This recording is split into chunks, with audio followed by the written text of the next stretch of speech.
אז מי גונב את אור הזרקורים בכוכב הבא? דניאל וייס! זה השם שעל השפתיים של כולם בישראל עכשיו. הזמר הצעיר מבאר הרי עושה גלים בכוכב הבא. התוכנית שבוחרת את הנציג הבא שלנו לאירוויזיון 2023.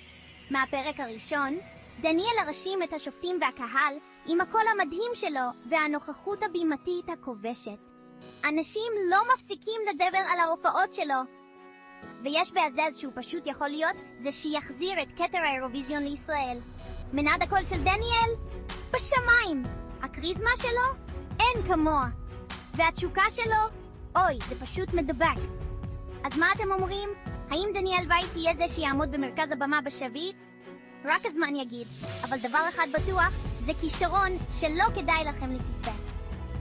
תישארו מעודכנים ותמשיכו לעודד את דניאל וייס? מי יודע?